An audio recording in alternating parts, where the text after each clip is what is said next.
All right. Hello, everybody. Welcome. This is Lars Light from Tasting Panel and SOMM Journal magazines. Thank you for joining us today. I'm here with our senior wine, beer, and spirits editor, Jesse Jabs Birschbach. Jabs, good to be with you. Thanks, Lars. Good to be here. Absolutely. I want to remind everybody that this is being recorded.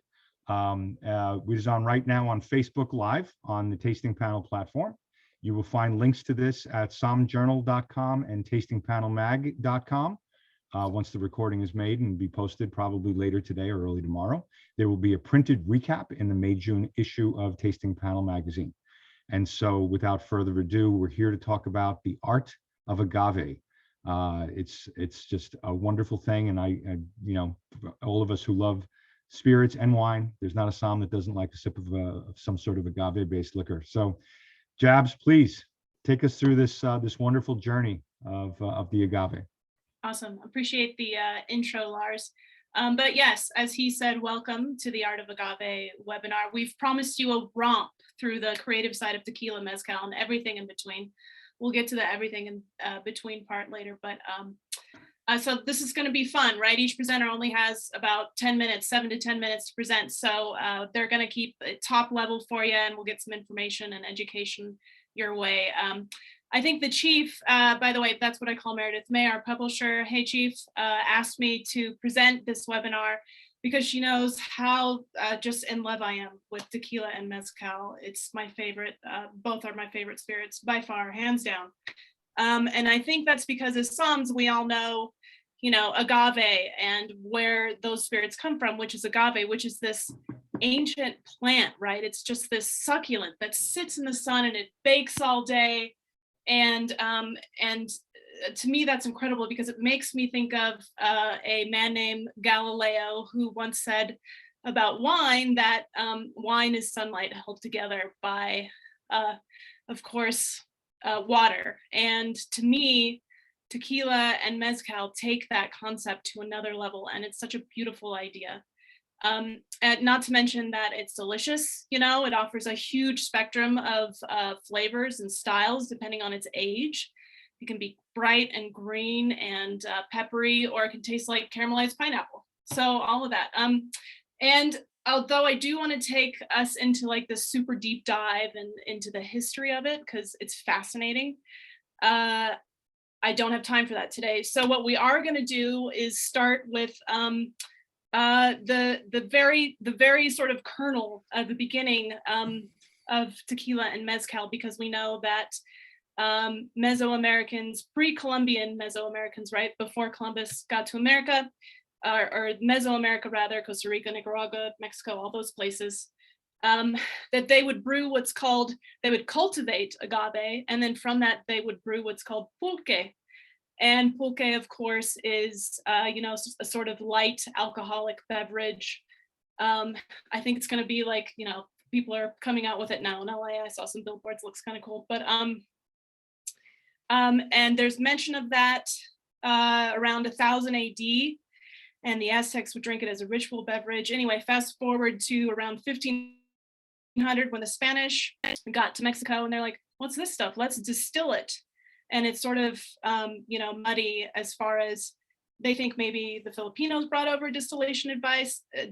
But anyway, who actually distilled it first, we don't know, but we do know that the Spanish needed it for spoilage purposes. And so basically, we know that they popularized agave. Anyway, and then in 1530, they established the town of Santiago de Tequila, where tequila ended up getting its name, as you know. But remember, there's one thing I want you to note. Back then, it was referred to as vino de mezcal, and it was actually mezcal, right? It wasn't until the end of the 19th century, with the invention of the autoclave, that tequila branched off from mezcal. And here's where it gets a little muddy, so I'll stop there. And anyway, I'm sure we're going to get to absorb more of this sort of information today, and also really get to know the sheer width and tequila of tequila and mezcal's range, starting with Lyre's non-alcoholic spirits, fittingly enough, as many of us tend to go easier on alcohol in the month of January. And they've just released 2 new agave variants. I haven't tried them yet, but I'm super excited to. Here to tell us about them is David Murphy, flavor architect for Lyre's. Hello, David. Hi, everybody. Welcome from downtown Sydney in Australia. It's 7 o'clock in the morning here, so I couldn't think of anything better to do than to not sleep in and talk about mezcal and agave. So thanks for having me. I might go ahead and start sharing screen. Is that right with you guys? Please do, yes. Okay. All right, let's hope this works first go. All right. So yeah, everyone, welcome and thanks for having us. We're super excited to be a part of this webinar with Tasting Panel. It's a real privilege to be here. We're going to introduce you to Agave Blanco and Agave Reserva Spirit, our two new agave spirits, non-alcoholic, that are part of now the Lyre's family, if you like. We have, sort of about 16 different spirits now, and they're a real tip of the hat to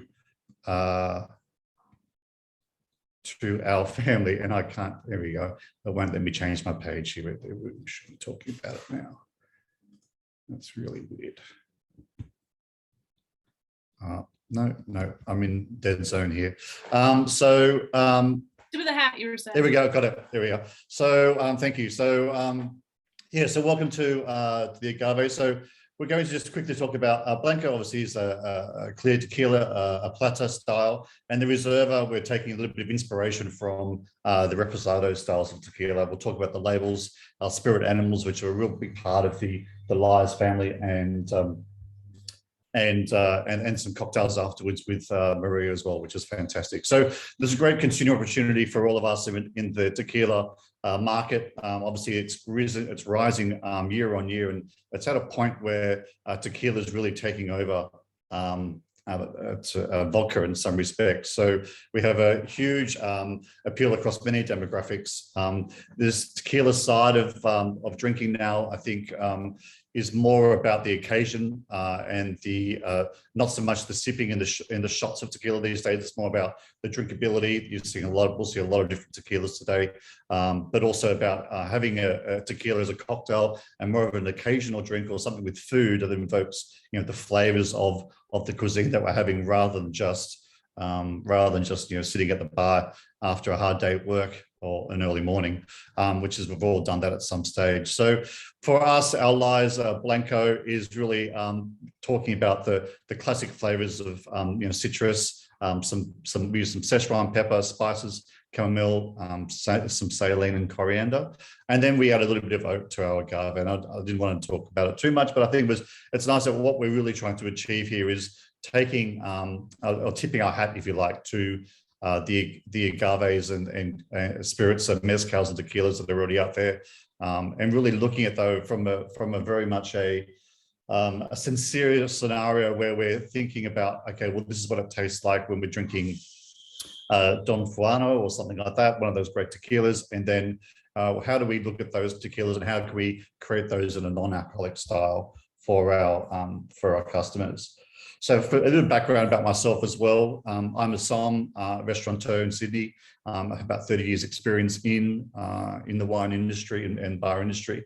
So when we're looking at these spirits, we are looking at from like the tasting panel, we're looking at from a sensory evaluation. So we look at tequilas that are on the market, and we look at a way in which Lyre's can replicate and really enhance those flavors in a non-alcoholic form. We're talking about moderation of alcohol, I suppose, more than not drinking alcohol at all as a company. So certainly we all like to have a cocktail ourselves here at the Lyre's company, but we also enjoy something that's non-alcoholic from time to time. In regards to, that's part of that cultural change that we're seeing throughout the US in particular. So we're talking about the premiumization of tequila itself. So people are looking for particular flavors that have links to the terroir or the style of distillation processes that are happening within the tequila range. We're talking about demographics as well. So the demographic is very much a split, if you like, between male and female. I think previously and time gone by, it certainly was potentially a male-orientated drink. I know that you'd have that shot of tequila back in the day when I was in my 20s, and you have that searing sort of face afterwards and think, yep, I should have another one of those because that was delicious. But at the moment, it's certainly turning into more of a sipping scenario, and there's a broader range of the demographic that are enjoying it these days. And a lot of that has to do as well, particularly in America, where the southern parts of California, Texas, Florida, and obviously further down with the Hispanic population. So there's a big growth and big demographic there that enjoys excellent tequila. In regards to the future, we see that the IWSR is forecasting that the tequila sector as a whole is growing about 30% in the US and about 7% in Mexico by 2023. So it's a massive market to a point, as I mentioned earlier, it's sort of almost taking over vodka these days, and it's spending sort of 20% over the next 5 years. So it's a massive growth and an awesome opportunity for all of us here on the panel to discuss why tequila is so amazing. Okay. So let me introduce you our two brands. We have Agave Blanco Spirit. We'll always a little bit of romance. Every brand has a little bit of romance about how or why. We like to use part of our romance is our labels, if you like, and getting people involved with the brand of Lyre's. Coincidentally, Lyre's comes from an animal called the lyrebird, which is out of Australia. It's a native animal which, if you like, mimics calls of other birds or machinery or cameras for that matter, and it sort of uses that as a mating call. So Lyre's is not necessarily our mating call for you, but certainly it gives the impression that we are trying to do a true for taste or a like for taste product in a non-alcoholic form. With the Blanco, we have this is our project. Everyone has a project name. Ours was called Project Rango. I think it's nice to share that now. And Rango obviously being the Johnny Depp movie. And we had the chameleon as one of our obvious choices of the quintessential Mexican animal, if you like, dressed up, of course, as a mariachi player. So we like to have a bit of fun with our spirits. They should be enjoyed, and in good occasions and with friends. So we have our chameleon Blanco Spirit. We work on the earthy tones, the lifts of Szechuan pepper, like I mentioned before, and the agave. And we also use a little bit of some hop characters as well that we use to create that sense of fusel note that is a quintessential part of the agave spirit. Next, we have agave reserva spirit. This one, again, so we've gone for a chupacabra, the mythical chupacabra, again, a quintessential animal within Mexican mythology, if you like. A lucha libre makes sense that a chupacabra should be a beastie lucha libre. So again, a little bit of fun holding his medal. With this, we're adding some oak characters, a bit more of that vanilla spice coming through, and something that, again, that will suit an occasion for anyone wanting to enjoy a non-alcoholic agave spirit. Later on, we've got Maria. She's going to be showing us how to make a Paloma using our Blanco, and we'll have these recipes available for you. And then after that, Maria's going to make us a little Tommy's Margarita. So a little bit of, after listening to all of us for a bunch of time and everyone starts getting a little bit thirsty, why not then to finish off and celebrate with a little cocktail. Our little call to action, if you like, a little something to think about, and this is great for dry January and any of those. And if you folks are looking to do more, social drinking over the course of the next few months, is make it a Lyre's where margarita season never ends. And I think that's, again, just making a little bit of fun. And that's about it for me. Thank you so much for that. Sorry about my technical issues. I'll be sacking my producer as soon as I get off this call. But yeah, that was us. That's great.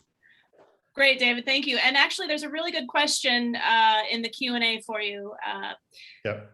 And I know that as a SOMM, that was the first thing, the question that I had, which is how do you actually build these non-alcoholic spirits and get the right viscosity and all that sort of thing. And I'll let you do that in the Q&A, and others can see it, and it'll be really cool. And I think I'm even going to check it out, even though I think I sort of know the answer. But anyway, thank you again, David.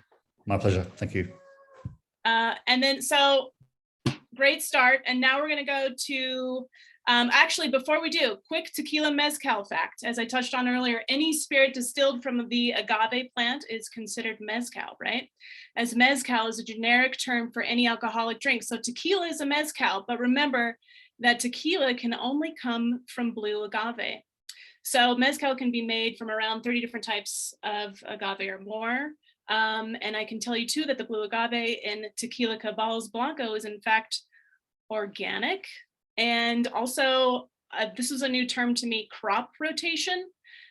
So I'm not exactly sure what that means. And if you don't know what it means either, let's hear from Everardo Gonzalez Jr., founder of Tequila Cabal, with managing partner, co-founder, the very charismatic Dustin Schweitzer. Hello, gentlemen, and welcome. Hey guys, thanks so much for having us. Super humbled to be on the panel with a lot of brands that I drink regularly, that I support, and pay attention to what's going on in the world of agave spirits. So super humbled to be here. I am Dustin Schweitzer. I'm going to share my screen while I'm doing that. And my role day to day is business development and operations. And Everardo, our founder, his family has been growing agave for many, many generations, and I'll let him say hello and then we'll dive right in.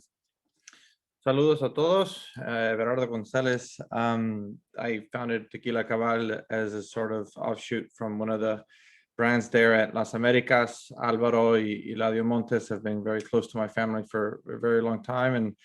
And you know, this is something that spawned from seeing something in the market that I felt was stepped away. And we wanted to share something that was a little bit more than just a tequila, and a little bit more of the culture and who we are as a people, being from Los Altos and being from Jalisco. Gracias. So this is our brand ethos poem. I'm going to read it to you quickly, just so as we dive into what Cabal means, you guys can get an understanding and have it in the back of your head what Cabal means to us and what hopefully it will mean to you guys. I am Cabal. I am Tequila Cabal, made for the love of tequila, those who drink for taste, not for effect. Careful, methodical, precise tequila production, smooth yet bold. We do this to build on the life's work of our ancestors. We are free, independent thinkers. Through our merit, we earn our marks in the world. Cabal connects authentic, like-minded people, bold and intelligent mavericks, and classy provocateurs. For they know class, freedom, and truth is never purchased, always earned. And for me, it was very important to, you know, you saw some of the land there and some of the, you know, we actually aerate the fields there, and the crop rotation. We actually do, you know, plant back to back. We don't plant back to back. Sometimes we let the soil actually rest for an entire year before planting again. And if we plant something else, we can also plant alfalfa and whatnot. So that whole roots into what is cabal. Cabal in Spanish, you know, it's used a lot in South America and Central America, a little bit more than even in Mexico, but it's the root word of caballero. It's, you know, essentially when someone is upright and forthright, they are cabal. And to me, it was very important to kind of lend homage to the history and roots of what makes our people the way we are. I was raised in Jalisco as well as here in Mexico, and there's a lot of about how you're raised and how you do things the right way and do it just right. Queda cabal. You know, when something's perfect, something's just right, something's flush, es una cosa cabal. And people that carry themselves in that way are the people that are raised the right way. The reason we have horses is because we also raise horses there in Mexico. And, you know, in order to raise a noble steed, you have to raise it right from the young age. And in order to have a noble spirit, we believe you have to raise the agave right from the right age. No cutting corners, and kind of just doing it very authentically and putting in the utmost effort. And to me, and growing up in Jalisco, being from Los Altos and even from Mexico, you essentially have the horse is the common denominator of being raised right, doing things the right way to tequila. That's the whole reason why we have that horse bottle, as well as our bar bottle. But it's to, you know, lend the value of what it means to do things the right way. So as Everardo mentioned earlier about crop rotation and why that's so important to us. This is an image from one of our fields in Los Valles. And our compo is quite unique. We are single estate, which means we don't source our agave from anywhere. And it is organic. And we do wait full 6-year maturation for the agave. You can see on the right side of the screen here how clean our rows are. We go through weekly and daily to remove any malezas, any impurities that can sap nutrients from this high sugar content plant. And the reason why we do crop rotation is it's an ancient plant. It's been growing in these areas for many years. And so it's been draining the land of valuable nutrients to allow this agave plant to be as sweet as possible before you go to bake it. And so that's why we do crop rotation, to let the earth rest for at least a year.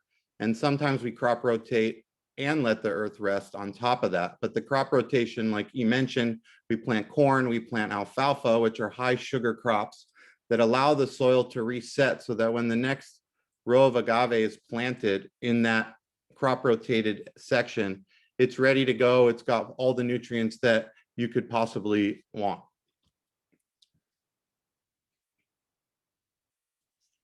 So we actually, the biggest and most important thing for me was setting up a profile, what I feel like SOMMs such as yourselves would and anyone that has tasted and cared about agave spirits for a long time, they would be able to taste it and recognize that it's done well, it's done right, it's round, it has a beginning, middle, and it has a great finish. But I also wanted, because of the market that it was, and I saw that there was a lot of deviation even growing up here as well in college, and that there was a lot of disrespect, I think, for the spirit. And I didn't take it as a disrespect. I took it as a lack of knowledge, so I wanted the everyday person that is very new to tequila to be able to be introduced to the spirit, which is Blanco, and which you can't cut corners. I always judge a brand by their Blanco. So to me, it was very important to establish a very, very strong, clean, pure base.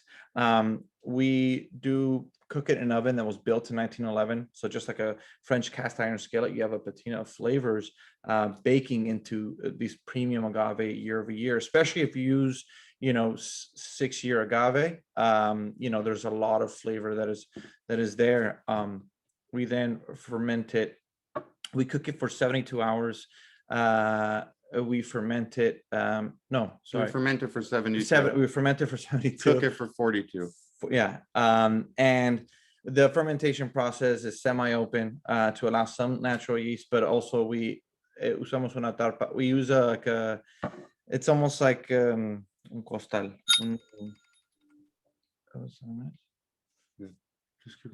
So, and we have it after that, the distillation, we have it after the fermentation, we have it distillation, and we use local volcanic rock filtered well water. Awesome. That's about 7 minutes, guys. Thank you so much. Is there one last thing you want to wrap up and say for us?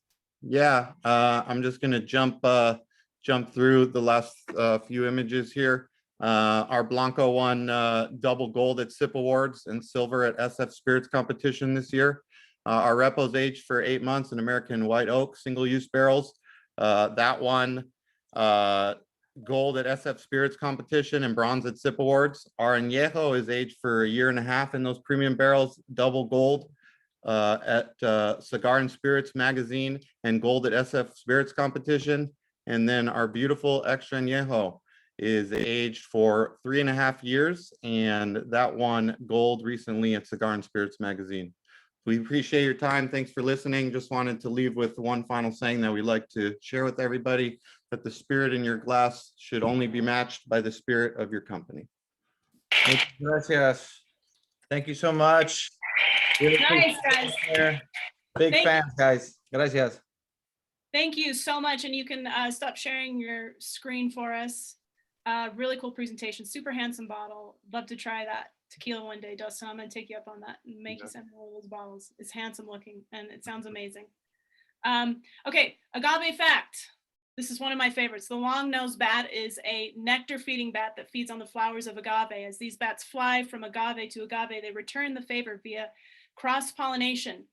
Agave farmers, however, cut the flower, the quiote as it's called, as the flower sucks the sugars and energies from the piña, which we all know probably is, the center of the agave, was what we turn into, we turn into the nectar of the gods, tequila and mezcal eventually. But thankfully, though, some producers are leaving a certain percentage of the agave to grow the quiote. But whether it's the long-nosed bat or supporting the local Mexican communities, sustainability is a big issue with agave-based distillates, especially given agave's longer maturity period and things like that. And I know for sure sustainability is a big part of Tequila Comos. And here is Ria Solar, National Director of Education and Advocacy, to tell us all about it. Welcome, Ria. Hi, thanks so much for having me. I'm thrilled to be here with such an illustrious panel. And I know Juan knows a little bit about bats, so I hope you talk about that a little further along. I'm just going to go ahead and share my screen. All right.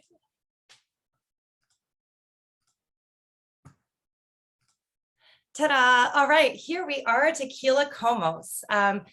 I got the prompt that this was a romp. And so immediately it made me think of the story of our origin. So our founder and CEO, who probably more people know in this room than Joe Marchese, our other founder, sommelier, master sommelier, winemaker with Scarpetta and Betts and Scholl, fell in love with wine and then fell in love with agave. Went on to make Astral tequila and Sombra mezcal.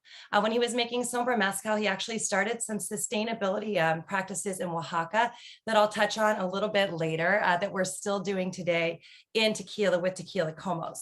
But these two guys are great friends. Joe Marchese comes from the world of tech, and he was with Richard Betts at a wedding in Amsterdam, and they had some drinks and were on the roof. And Joe said, hey, let's get a great bottle of tequila to kind of cap off this night. And Richard, who now lives in Amsterdam, said, there's no good tequila in Europe. And Joe said, I don't believe you, we should make one. And so Richard shook hands with Joe, drunk on a roof in Amsterdam, and true story, that's how Tequila Comos was born.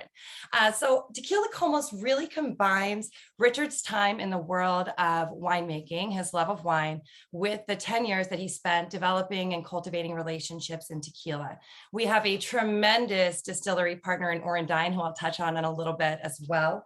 And this is kind of his love of the two things coming together. So as our past presenter just said, it's super important that we talk about how we get to our Blanco, right? If your Blanco isn't good, you've got nothing in your glass. So for our Blanco, we start with ripe agaves from both the highland and lowland of tequila. We're looking ideally at about 7 years, 60 to 70 pounds. So 60 to 70 pounds. So we know that their sugar content is right. Hand harvested by humidors and then stone oven roasted over the course of several days. After the stone oven roasting, gently milled, mixed with spring water. We're very, very lucky to have spring water because of our distillery partner, Orendine, being right in the heart of tequila, in the city of Tequila, abutting the mountain that is in the city of Tequila. So we've got great spring water that we're mixing with natural yeast for a 2 to 3 day fermentation.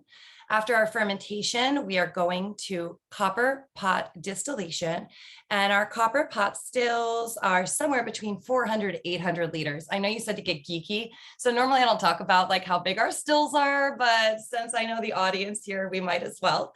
So that is our Blanco across the board for our awesome Tequila Comos. And here's the really big point of differentiation and what Richard and Comos brings to the table. So rather than aging in American oak bourbon barrels, the way, let's say 90%, 95%, I'm making it up, of tequila is aged, we choose to age in French oak wine barrels.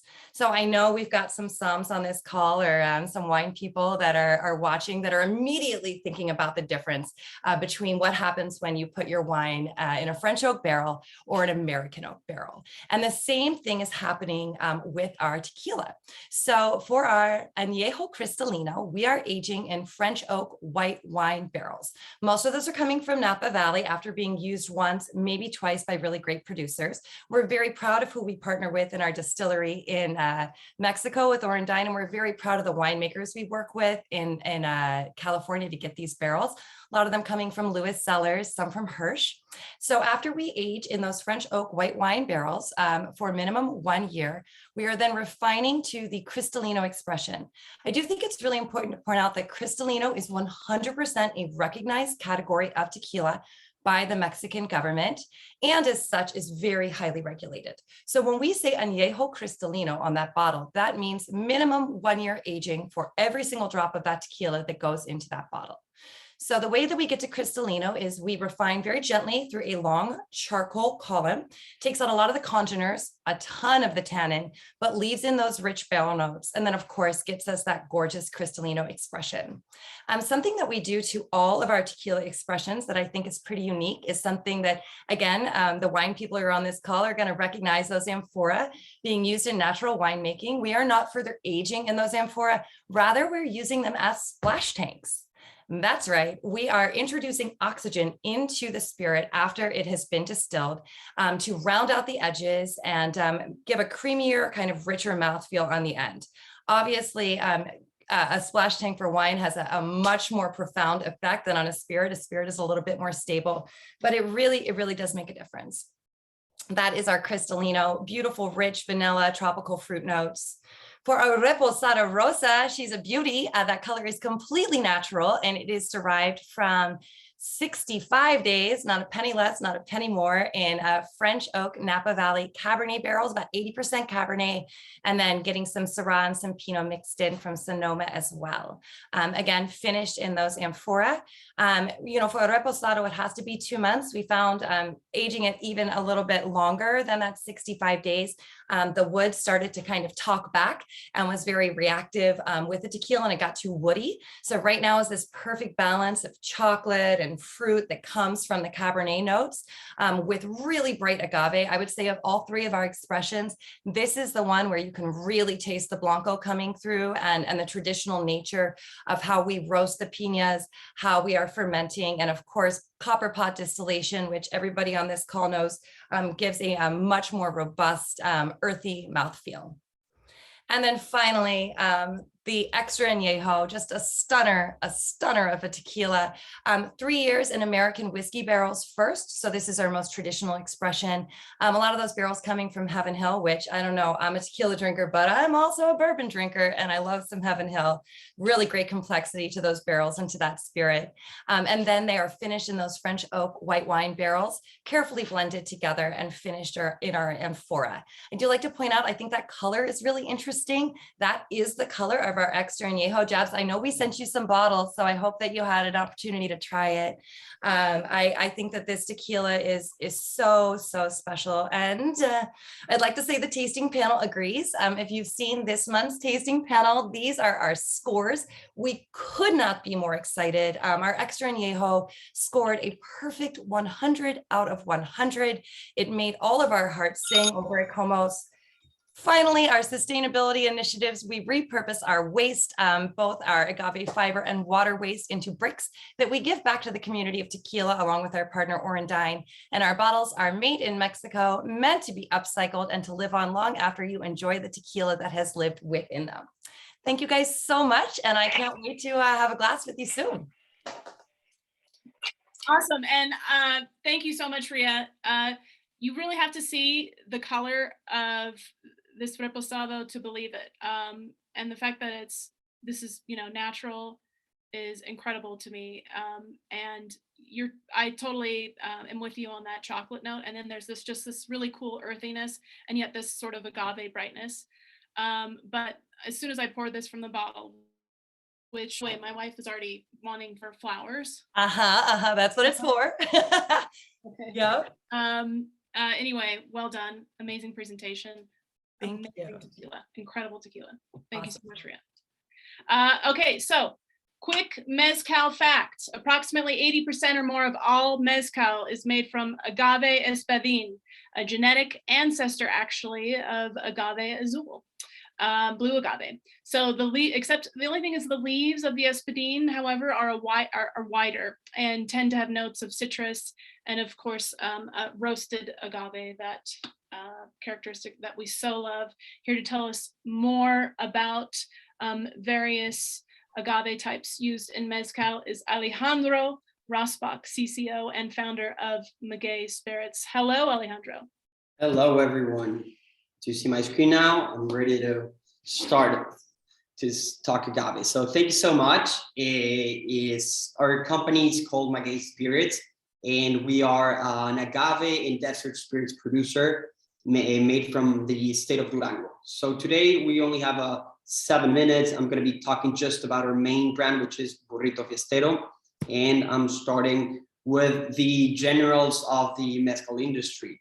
These are some numbers and some visualization to show you that exactly more than 90 to 92% of all the mezcal is made in Oaxaca, and Espadín is the most predominant varietal. We are in this northern state here in green, which is actually the state of Durango, and Durango represents only about 2% of the overall mezcal production.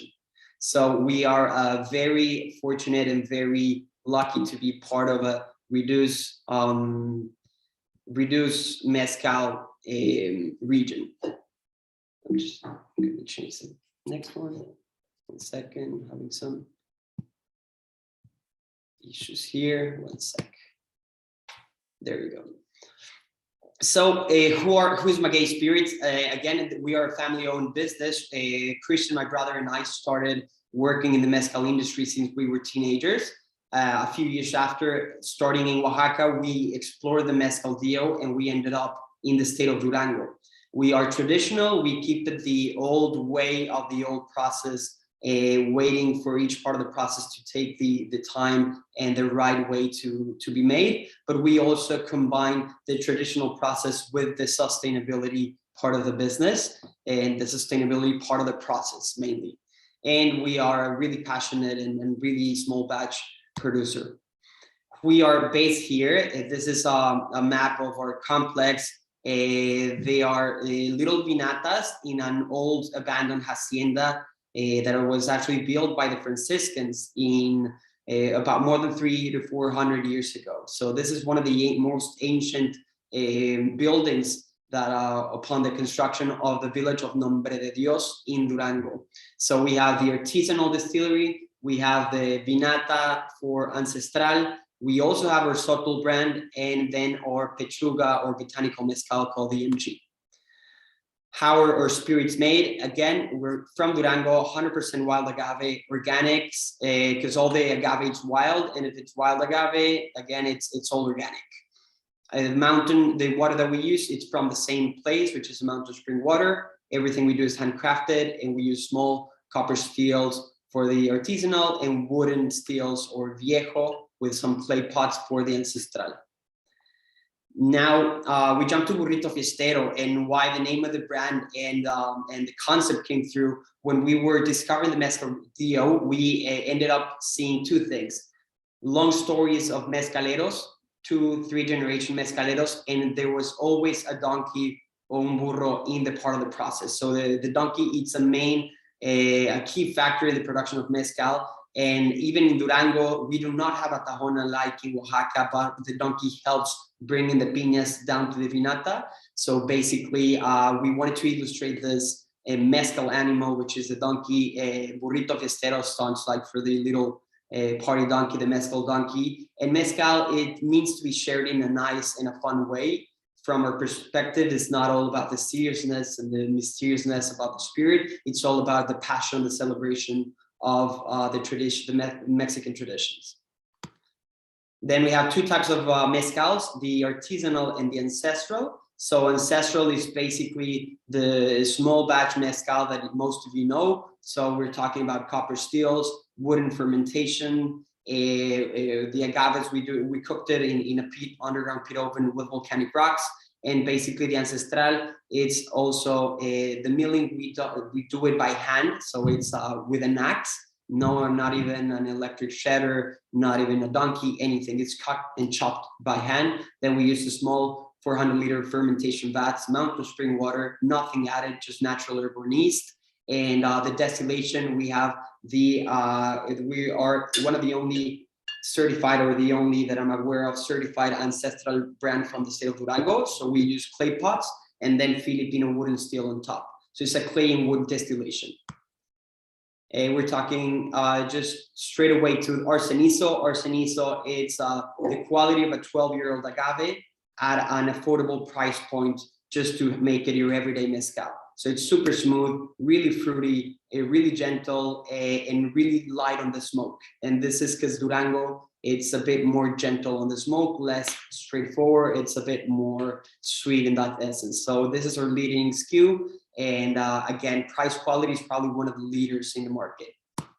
Then the ensemble, this is one of the newest releases. This is 2 wild agaves from Durango. Again, one of the only ensembles that we are aware of from the state of Durango. 2 wild agaves, the Verde Crasospina and the Cenizo Duranguensis, but we have a bit more of alcohol and more power to the flavors of this bottle. Again, this is more for the mezcaleros that are looking to get a bit more of the spices, of the hint and of the punch of mezcal. We follow to the ancestral line, and this is basically a limited edition and collection that we release 2 collections per year. So they're all hand-painted bottles, unique agave from the region of the state of Durango. And we only do really micro batches of these wild agaves and distill in the ancestral method that I talked to you about, which is the clay pots and the Filipino wooden steel. So these collections, once they're gone, and we might not go back to the blue bottle, for example, for the Masparillo in the next 2 to 3 years. So as today, we have 2 varietals, the Masparillo, which is a blue bottle, and the Castilla, which is an Angustifolia endemic to the state of Durango, all straight from the still, no water added, and just like the real authentic mezcals of this region. And to end up with our eco-friendly solutions, we use all recycled supplies. We also do the agave bricks. We have made more than 40,000 agave bricks to rebuild our distilleries. We have solar panels for the electric shredders for the artisanal range. And we are planting 1 agave for every bottle that we sell. So essentially we're planting 10 times more than we use. So this is a bit of us, and thank you so much for your time.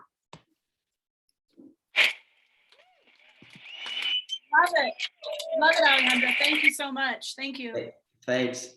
And just a quick reminder to all the other presenters, as Ria just did, I want to make sure you guys put your email in there in the chat for all of the attendees to see, in case we have any buyers out there who have questions for you, or any questions in general. Just put your name and an email so that we can directly connect you to our audience. Again, thank you, Alejandro. Quick mezcal fact, and you might have even said this and I wasn't paying attention, but if you see the term silvestre on your bottle of mezcal, that means that the agave is what? It's wild, right? And here to tell us a little bit more about that is, and other types of agave used in mezcal, is Eric Timmerman, National Sales Manager for 3 Badge Corporation's Spirit portfolio, which includes Bozal, and the soon to be released Cacao Sotal, I believe. But I'll let Eric tell you all about that. Welcome, Eric. Thank you. Appreciate the opportunity. Looking forward to sharing a little bit more about Bozal, as well as our forthcoming Sotal. Are you seeing the full screen? Yes. Perfect. So, really, obviously, we have a lot of SOMMs on the call. And really, one thing we look at mezcal as, it's the closest spirit to wine. And when you're talking about people outside the industry about that, they look at you like you're crazy, or you've had a little bit too much mezcal. But when you think about mezcal, you look at the different nuances, the different growing regions. Alex talked a little bit about the 10 states. And when you look at that map of Mexico, every one of those areas represents a different microclimate, different soil composition, different agaves grow in there. So we look at mezcal much like wine, and that's the reason we have one of the largest offerings of expressions of mezcal in the industry. You can kind of see a little bit about what we have here in our portfolio. We're actually going to be releasing 8 more expressions this year, and we'll have the largest agave selection of any mezcal producer in the world. So we're looking forward to sharing some of those new ones. Today specifically, though, we want to focus on the sacrificio, which is our Pachuga method, and the ancestral method. Alex talked about it a little bit earlier. But going back to really looking at why mezcal is the closest spirit to wine, going back to number 1, terroir. So when you look at the terroir aspect of all of our bozals, they come from different areas. And you really look at the microclimates within them, the elevation, the rainfall, the soil composition. Outside of that, we also have mentioned the different species of agave. So the second factor that makes mezcal the closest spirit to wine is the different expressions of agave, the different varietals.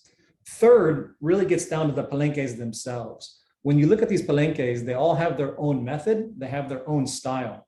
We work with 14 different maestros and palenques throughout Mexico in 4 different states currently. First off, talking about Rio de Jutla, Don Adrian Bautista, who's a fantastic gentleman. He's been making mezcal for almost 60 years. We work very closely with he and his family, his son-in-law Lucio, in several of our productions. So we want to focus today specifically on the borrego.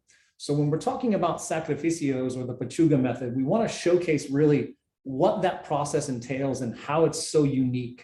So when you look at these images, you can kind of see on the left all the fruits, vegetables, spices, as well as that beautiful leg of lamb that go into the production process for the borrego. So much like a gin basket, all these fruits and vegetables and spices are going into that basket along with a leg of lamb, which you see in the second picture there. It sits above the liquid in the still, much like a gin basket does. So as those vapors are coming up during that distillation process, they're steaming all of that wonderful fruit, vegetable, meat, releasing it up over the condenser into that liquid. So you're picking up all these beautiful flavors. And so kind of much like wine, every batch of borrego is going to be very, very different depending on what's in season at the market. So you have various flavors coming into play depending on what fruits and vegetables are available, what spices are available. So within our Pachuga, or I'm sorry, our Sacrificio line, we do have a Pachuga. We have the borrego that you see here. We have an Iberco featuring Ibercan ham. And then we also have a vegetarian featuring calabaza. So if you look at the picture again on the left, you can see that calabaza. So we don't incorporate any protein into that. It's just the fruits and vegetables and the spices. So it's kind of my breakfast mezcal, if you will. It's great to start out the day with a little bit of calabaza. So transitioning into our Castilla. So we actually have several different ancestrals in our portfolio, but today we're going to focus on the Castilla because the process is a little bit different. So Alex talked a little bit about the Castilla from Durango. We produce our Castilla in San Juan Bautista, Jaacatlan, which is north of Oaxaca City. So again, the climate has a huge difference here in terms of elevation, the rainfall, etc. Now we work with Don Israel Vasquez at San Juan Bautista, Jaacatlan, and that Castilla process is a little bit different than what you see normally. Most ancestrals are being produced in oak fermentation tanks with open air fermentation. We actually use clay pot fermentation, open air clay pot fermentation for our Castilla ancestral. So very small clay pots. You can see the still. And I've also included a little bit of a variance here. I've also shared our producer from Solo de Vega that we do some work with as well. You can see the size difference between the ancestral stills. So that's one thing, again, that's very unique about mezcal and some of the production styles. Like wineries, each one of them has their own unique style that's really native to that palenque and that operation. So again, with these ancestrals, very small batches. As you can see, the still size is very, very small. And again, much like Alex talked about, we do the maceration by hand with an axe. It takes about 7 hours. A team of 4 gentlemen basically switching on and off, smashing the piñas after they've been roasted and coming out. So it's a beautiful process, all handmade. The liquid itself is phenomenal. And you see our bottles, Como's talked a little bit about their bottles and sustainability. All of our bottles are handmade in Mexico, just north of Mexico City. They're all individually painted. And obviously from a sustainability aspect, we certainly want to reuse them. They make a great base. They make a great water vessel. They're certainly there to be reused in terms of what they are. Transitioning into our new product that I wanted to share a little bit about today is Quechal. So obviously Sotol is not an agave, but we are talking about Mexican spirits. So we can kind of delve into this little tangent, if you will. So obviously when you think about Sotol, 3 major growing regions, as you can see here, it is certified by the CMS. So when you look at Sotol, 3 growing regions, it's not that big of a varietal, if you will, right now, but we certainly see the opportunity. So Quechal actually means precious feather in the Hudel, the Aztec language. So that's kind of where the name came from for this. We want to honor that heritage and tradition of Soteleros with that packaging. We have 2 expressions coming, a Texanum and a Wheelery that are both coming from Durango. And unlike mezcal, where basically 1 plant can equal 4 to 6 bottles, depending on the size of the piña, with Sotol, 1 plant equals 1 bottle. So a little bit different in terms of production style and size. Some beautiful liquid. We'll be sharing this actually in about 2 months when we roll out Quechal nationally.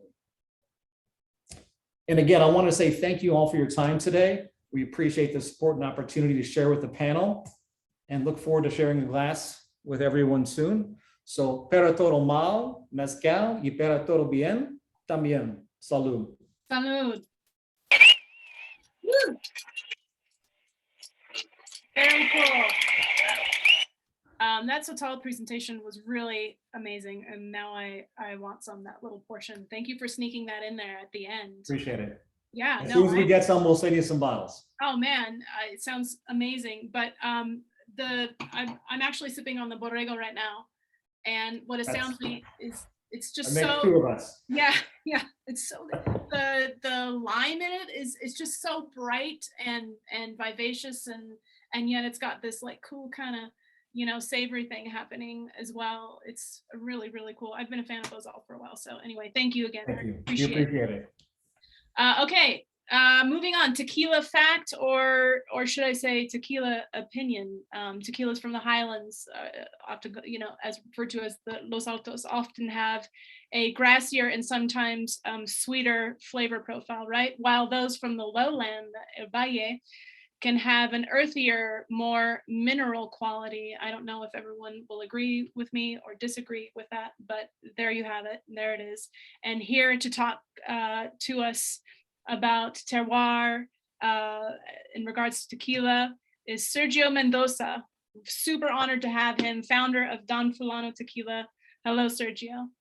Thank you all for the invitation, and it's an honor to be sharing this panel with some good friends, some new friends, and I see that some have joined also in the chat, so a pleasure to be here. Let me start by sharing a screen here. Well, I'm gonna talk obviously about Don Fulano. Let me put this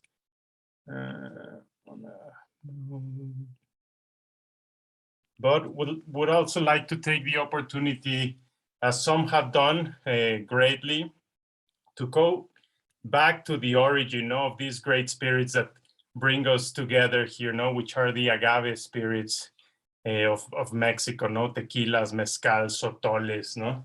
I think that without a question, the single most important thing, there's many important things. They've spoken about producers, about regions. Mexico is it's a pretty big area with lots of cultural but biological diversity as well.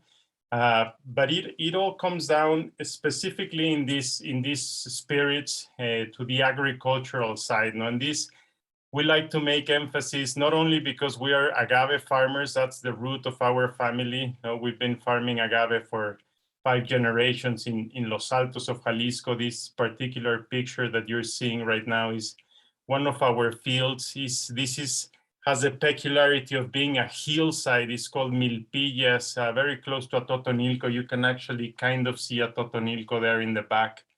But also because tequilas, mezcals, they're more so than any other spirit categories, an agricultural product. I'm a lover of all spirits, and they are all rooted at, obviously in the ground.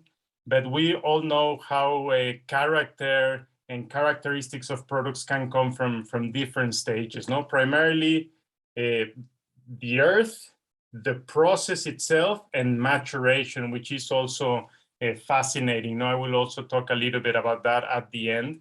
But centering on the agave fields, where we've really focused all of our production is not only in the cultivation, in the rotation of crops that has been mentioned before by Everardo and Dustin, which, by the way, I really respect the Montes family, what they do in the fields, in the valleys of Jalisco. No, my family is from the other region that you just mentioned, no, which are the highlands.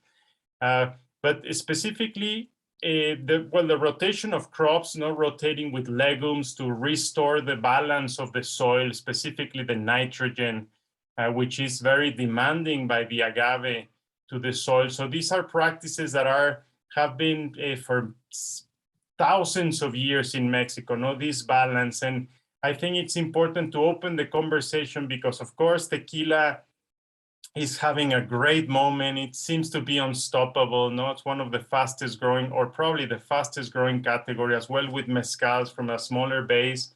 But we, with all the celebrities involved in this, we tend to forget the importance of the agricultural side. No, and there is a lot of pressure being put into it. No, this slide that I have here, I'm not going because it has been very well covered. No, Mexico is a great state. There's a big diversity. Speaking about tequila, we center there in the state of Jalisco, even though Jalisco is the second state or even place in the world with the biggest diversity of agaves, just after Oaxaca. You were rightly mentioning that tequila, by definition, is a mezcal, although not by denomination. No? But what I really wanted to focus is on this, where we center really all of our work, which is the right selection of the agave plant by plant, which is something that unfortunately is not done a lot these days. You hear all over the industry that it goes by year. We're harvesting agaves from 2018. For example, right now is the most agaves being harvested are 2018, which obviously is very young. But as it says here, chronological age or size are much less important than the physiological ripeness. So one of the things we do is select plant by plant, which can take us anywhere from 2 to 2.5 or 3 years to harvest a single field, by starting to pluck agave. Maybe this one is ready, but not the one right next to it. And this scale of maturity is something that my family, when they were part of the foundation of the CRT, they defined on the agricultural side, this scale of maturation, which unfortunately is not greatly used today. They just go by years. But for Don Fulano, we only use the last two, agave maduro and pinto, which we don't have the time, but it's very important because the agave has very complex sugars, but they're also very complexly structured. So we say that we need to first let the plant start its own factory of its own. And that obviously it does at the very last part of its maturation. It starts breaking down the sugars, which obviously are going to reflect in the flavors that we love about tequila spirits. Obviously, we don't have to get into all the process that we do. You can see all this in our website, and of course, I will leave my details. But Don Fulano being made as we believe that all tequilas, real tequilas and real mezcals should be made is of only 3 ingredients. So in our case, it's also state-grown, hand-selected mature agave, proprietary yeast, and natural spring water. Our distillery is in the heart of tequila, even though our agaves are from the highland. So we use volcanic water. And in the end, just briefly, because we're running out of time, but we also playing with all the richness of the terroir. Again, you guys spoke about the similarities of agave spirits to wine in the richness and the responsiveness to where the agave grows. we're never distilling thinking of a brand. We're distilling to get the most out of each batch, no? And we've been for years and years collecting batches, and we have the good fortune of having one of the greatest collection of aged tequilas and all kinds of tequilas from where we play. And this is something that we also put a lot of attention, no, in the blending process to give the final profiles to our final product. So this is Don Fulano. It's a verified additive-free, which is a great thing that you should be checking out by the Tequila Matchmaker guys. They do this program, and it's it's a great. There's some really good products that have this certification. This is our full family. We have two Blancos, a steel strength, the regular Blanco Reposado, 8 to 11 months in French Limousine. The Añejo is up to almost 3 years in French Limousine. And the Imperial, the Extra Añejo, we use a variety of casks, all French oak, and finish in an Oloroso sherry cask. Again, state-grown, mature agave, proprietary yeast, and natural spring volcanic water from tequila. That's what tequila should be. Thank you guys very much, and I'll put our details here, and anything we love to hear from you guys. We can give you more details. Sergio, that was an amazing presentation, and thank you. And everyone already knows it's amazing tequila, so we appreciate you. Thank you so much. Thank you. Okay, so tequila fact, and actually Sergio already sort of spoke on it, his family being a part of the CRM, but the NOM, or Norma Oficial Mexicana, is the standard that guarantees certain levels of quality and protects the origin of the name, etc. The NOM number, a lot of us probably already know, refers to the distillery where the tequila is produced and the standards of protections according to the Mexican government, right?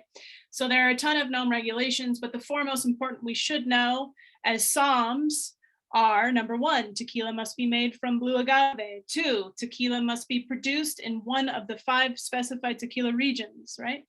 3, at least 51% of the distillation must consist of alcohol that originates from blue agave, and 4, tequila must have an alcohol content of 35 to 55%. So those are the sort of 4 main NOM regulations. But what's crazy is mezcal did not receive its first official regulation until 1994, right? So it's always sort of been in the shadow of tequila, even though it's the mother spirit. So interesting. But from there are 2 basic categories of tequila: which must contain at least 51% blue agave, and then of course 100% agave tequila. And that's pretty self-explanatory. It's 100% agave tequila. And the only other thing is that it cannot be sold in bulk, right? And this next tequila certainly is not sold in bulk. Here to present Mi Gente Tequila is Juan Coronado. Hello, Juan. Hello, everybody. How are you? Thank you very much, Jesse, and thank you, everybody. What a great afternoon. This is an awesome way to be spending my afternoon by learning with some of my pillars in the industry. And of course, we're agave people, we're land people, and I really appreciate all the work that you guys do to bring that into, bottles and glasses, and the experiences that it evokes to all the people, because that's the magic of it, we can celebrate tequila on its own and mezcal on its own, but when we share it, it tastes even better. So thank you very much for the opportunity, and a big round of applause to all of you. Thank you. Yeah. All right, so Mi Gente, so we are basically located in the Arandas region, as some of my co-workers out there. Arandas is a magical place, to my humble opinion, is where the altitude, the land, the color, the content of the iron that makes the land so red and so rich, it makes, amazing and produces delicious agaves. The maturity and the growth of the agaves is very slow, as you guys all know, but nevertheless, it's authentic, it's quite rich. It lasts a long time to grow, but then we get to appreciate it in a majestic way, because it brings a lot. So in my journey of tequila, Ana Maria Romero, which is master distiller, and I, we distilled together we wanted to bring in a tequila that embodies that scenario, like the road, the soil, the aroma. A tequila that exhibits the flavors of, Los Altos, and we're able to like create a balance in which we're weighing on one side authenticity and tradition. We want a tequila that is traditional, that has body and texture, and then on the other side, the creation of a unique profile. And Mijenta is actually the birth of that. So we basically believe that taking the craft, the gift that Mother Nature gives us, and turn it into art is the key to a good celebration or to a good moment in tequila. And you get to express that through, the aromas and flavors of tequila in a glass. So we're based on a antique legend, and that legend basically embodies the goddess of Mayahuel and the land and the commitment of like love and the perseverance of love as well. So in Mijenta, we're just a small group of like people that have something in common and was to achieve something unique, something well done. And we believe basically in the land, in the people, and also in the work and the process. So our motto is por la tierra, por la gente, and por la vida. Every time that we toast, we celebrate the three of them together, because at the end of the day, it's a unique opportunity to raise a glass and celebrate the land that gives us this majestic agaves, the people that was able to work with us and our team, and that makes it into life. So we celebrate life with every sip, and uniquely, we are, as I say, located in the Aranda. We are not growers of agave, but we have long-term commitment with families that are part of that business. I always saw and see, a exception of some, there's two main highways when it comes to tequila. One is the side of the growers, and the other one is the producers. And there is this kind of like casual rivalry, Jesse, that the growers get to dictate the price of the agave versus the producers get to fight and resist and try to hunt agave from some other regions. These have led to like many violations within the CRT. Like we have seen in Arandas, agave coming in from other states that not necessarily are from Jalisco. And it's one beating the price of the other ones, and others trying to like be stubborn and being secure of what they have. This has led to a unique opportunity. And that opportunity is the opportunity that we saw in Mijenta.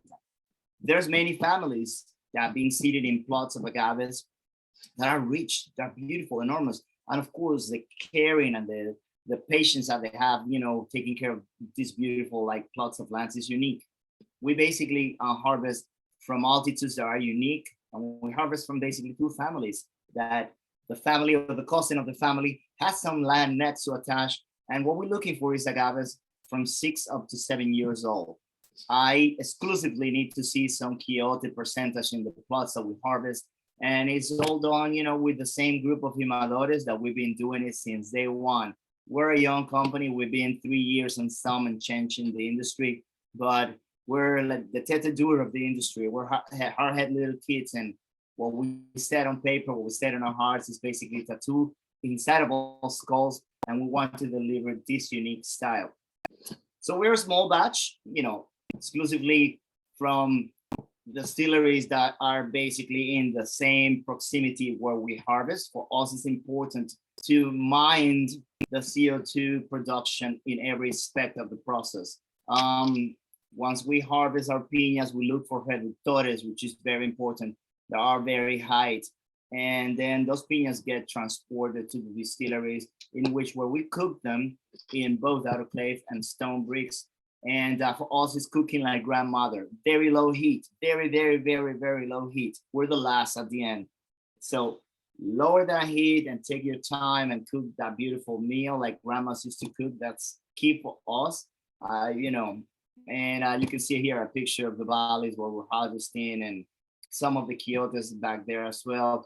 But we're pesticide free, and we try to work with the land and the farmers as much as we get to do with our production. So I'm present in every harvest, and our HEMA for us starts at 5 a.m. in the morning, pitch black. And we ask for the blessing of the moon and the stars to help us, and that everything goes well. Our average boleo is quite huge because of the size and the age of these agaves. But again, I go back, reductores for us are very important. And considerably, you know, our Blue Weber agave is going through certain like threats. The agave industry is not secure, it's not protected. Ooh, that was 7 minutes already. Jesus and Mary Chain. It's not protected.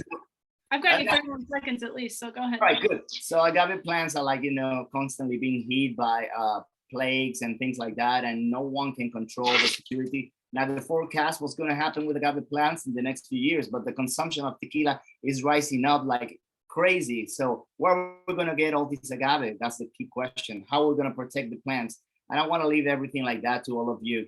Right now, mi gente, we have two expressions, Blanco and Reposado. We're about to release our Añejo next month. We're like taking everything out of the barrels and working on something very cool with the CRT as well. So we're very excited about what's going to happen. But us is art, land, and the creation of a unique profile, which took us forever to do, but we made it.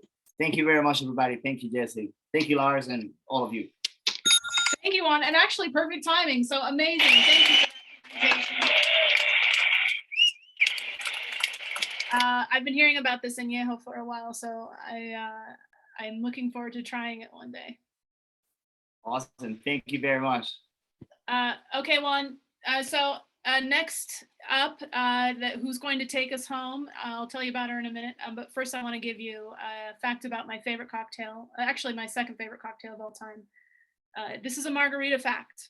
And the margarita, or margarita rather, is Spanish for daisy, right? And the daisy was a category of cocktail popular in the 1900s.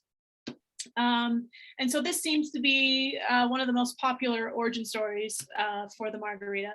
And it's said to be invented by a Mexican restaurant manager, Danny Negrete, in 1936. And although it said he named it after his girlfriend, Margarita.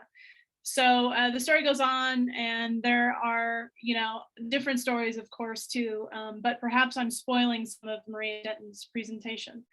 So with that, I'm going to throw it over to our last presenter of the day and have Lyres start us off, and then, of course, take us home with Maria Denton, Lyres USA Southeast Regional Manager. Hello, Maria. Hello, everybody. I'm so happy that you included me today. And I was sitting here listening to everybody's presentation. I love tequila. Back in the day when I was with the Society of Wine Educators, I actually updated at one point their certified specialist of spirits guide. I was tasked with updating the agave-based spirits chapter, because at the time it really only talked about tequila and it mentioned mezcal as a side note. So how great it is to see the category grow like it's done. And I'm proud that I am with a company that is paying homage to all of the amazing strides that have been done in making tequila. You know, tequila back in the day, it used to be, at least in the United States, it used to be thought of something as fairly cheaply made that you would get drunk on. And it's been really great to see the premiumization, the fact that it has terroir as a SOMM, like we're nuts about terroir. So I just find it to be one of the most exciting categories in all of the spirits. And I'm really happy that Lyres finally has 2 agave spirits to pay homage to that. As David said, we have our agave blanco spirit and our agave reserva spirit. We've had, actually, it's funny, we've had an orange sec, we've had a non-alcoholic triple sec for a long time. And it was so lonely without having some agave spirits to go with it. So now it's with its friends here. It can be happy again, and I'm happy too. So I'm going to make a couple of classic cocktails for you today. Couple of notes when you're making cocktails with non-alcoholic spirits as opposed to alcoholic spirits. Since they are essentially water-based instead of alcohol-based, we really have to be careful of dilution. When you're making a cocktail with alcohol, you know, you're shaking it vigorously with ice or stirring it vigorously with ice to kind of soften that burn of the alcohol. We don't need to do that with our NA spirits. We want to make sure that we're giving you all the flavor and being careful of dilution. So we tend to not do crushed ice in our cocktails, and we tend to add the ice at the last minute when we're making the cocktails. So the first one I'm going to make is a Paloma. The Paloma was popularized in the 1950s, which would have been about the time that that grapefruit was actually becoming more common and more available, but it would have been white grapefruit at the time because ruby reds didn't come out till much later. I like the fact that we have ruby reds now though, because it's a much prettier drink and a little bit sweeter too. So I'm adding 2 ounces of my Blanco agave spirit here. I'm going to add 3 ounces of a premium grapefruit soda. And yes, it is made with grapefruit soda and not grapefruit juice, although I have seen some versions of Palomas that use juice, but traditionally it would have been made with grapefruit soda, something like Squirt, if you can remember that from back in the day. It's still available here and there. I actually just bought some and it was kind of a throwback for me. It's like memory to my childhood of drinking Squirt. So I'm going to add just a ½ ounce of fresh squeezed lime juice. And because we like to keep the agave with agave, I'm going to add instead of using simple syrup, I'm actually going to add just a touch, maybe only a ¼ ounce of agave syrup. And that kind of helps heighten those agave flavors in the drink. So you'll notice I haven't added any ice yet. I'm going to give that a stir. Just a mix. And then I'm going to add my ice. So I start with cold lyres. I keep all my lyres in the fridge. Open bottles, it helps them last a little bit longer. It lasts for about 30 days if you keep them out. They'll last for about 90 days if you keep them in the fridge. And that's open bottles. Closed bottles, you don't have to worry about. So I'm going to add my ice. And I've lined this glass with just a little bit of Hawaiian volcanic black salt because I think it, it looks kind of cool. I'm just going to put a nice little slice of grapefruit in there. And so that is our Lyre's Paloma. Now you can use this recipe with a regular tequila too. Lyre's is designed to be used 1-to-1 ratio with whatever, in place of whatever spirit you're using. So if you look up a recipe online and it uses tequila and you want to sub out Lyre's, you would use the same amount of Lyre's. I'm sorry. I've been watching you all drink, so I'm going to drink now. The Paloma is my first favorite cocktail. I love a Paloma. Well, I chose these because, somebody's got to drink the cocktails after the program. So that's going to be my lovely duty there. So the next cocktail that I'm going to make, talking about the premiumization of tequila, this is the Tommy's Margarita, and it's from Tommy's Mexican restaurant in San Francisco.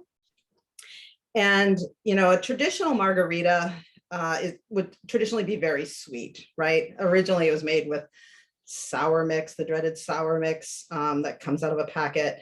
And you would have a fair amount of triple sec in there. So it tends to have like a lot of sweetness to it. But as tequilas got better, and as you had more sipping tequilas, there were people who still wanted the flavor of a margarita, but they didn't want all that sweetness. So the Tommy's Margarita is a good fit for that because it leaves out the triple sec and it really focuses on the spirit itself. So for this one, I'm going to use our Agave Reserva spirit. I just love the aroma of both of these. Gets my mouth watering. I think tequila is one of those spirits too that just really gets your appetite going. It's so savory as well as, just delicious. So I'm adding 2 ounces of my Reserva, and I'm going to shake this. Again, I haven't put any ice in my shaker yet because I'm going to do it at the last minute. And this one, I'm going to add just a little bit of the agave spirit again, or the agave syrup. I'll go ½ an ounce this time because I'm going to add a fair amount of lime juice. I really like lime juice. And I have some good fresh lime juice. Always use fresh lime juice in your cocktails because it just elevates them so much. Awesome. Have to be patient with the agave syrup. It takes a minute to pour out of the jigger there. Okay, so then I'm going to add a full ounce of the lime. Like I said, I really like lime. But that's it. 3 ingredients. It's a really simple cocktail to make, but really refreshing. And I'm going to shake that for a moment just to mix without ice. And then I'm going to add just like 2 or 3 cubes, just to chill it down a little bit. And I'm not going to shake it a lot, just until the outside of the shaker starts to feel cold. That's it. Maria, remind us, when is it's been released this month, correct? Yeah, so it's already on our website. Yeah. We will have it for soon for wholesale. But if you go to liars.com, you can buy your own bottles of these agave spirits right now. They've been really popular. Now I'm just straining this over 1 big cube. Again, I really want to focus on the flavor of this beautiful agave spirit. And let's just add a little lime. So that is the Tommy's Margarita. Oh, and if you want to, you can add just a little pinch of salt. Some people shake it in there. I kind of like it right on top. Again, I don't want to, you can do a salt rim too if you really like salt. I'm watching my salt, so I'm not going to do that. There we go. So that is our Tommy's Margarita.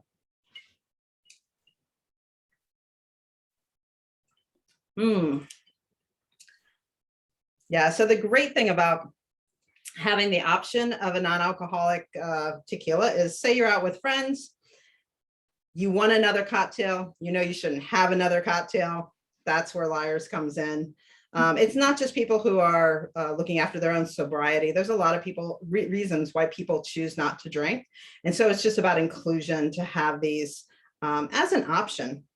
And I can tell you, I've had, at any time, there's about 7 million pregnant women in the United States, including my niece, who had to text me and tell me that she loves margaritas and that she picked up our Agave Blanco off the website, as well as the orange sec. And she is just thanking me because she doesn't have to forego her favorite cocktail during her pregnancy. So just remember, it's always great to have it as a no alcohol option. You could do half and half to make a low alcohol option on the cocktails. It's all about letting people have their drink their way. Absolutely. It's awesome. Is that both the cocktails for us? That's it for the cocktails. I decided to do 2 kind of classic without just making a basic margarita. Well, that was fast, and you're in way under time. So thank you so much, Maria. We appreciate you. Maybe we could play a little Jackson Brown, Linda Paloma. Exactly. It's okay. I can spend the rest of my time just drinking these and going, these are so good. Don't you wish you had one? I do, actually. And thank you. So thank you again, Maria. Thank you, Liars. Thank you, all of our presenters today, for the incredible presentation. I'm going to pass it over to my colleague, Lars. But salud before I do. Cheers. Thank you, Jabs, especially for those fun agave facts, and to each of our brilliant panelists for this wonderful educational opportunity. Really was fascinating. Remember, this was recorded on Facebook Live on the Tasting Panel platform, and you'll be able to see the recording also on tastingpanelmag.com and sommjournal.com. The printed recap will be in the May-June issue of Tasting Panel magazine. If you are not subscribed to either publication, please let us know. You can drop me a line at sommjournal, lars@sommjournal.com, or go through the website. It is a complimentary subscription to everybody that's in the trade. So thank you guys very much for joining us today, and cheers to agave. Cheers. Bye, Thank everybody. you. Thanks, everyone. Cheers, everyone. Cheers. Cheers. Cheers. See you soon. Thanks.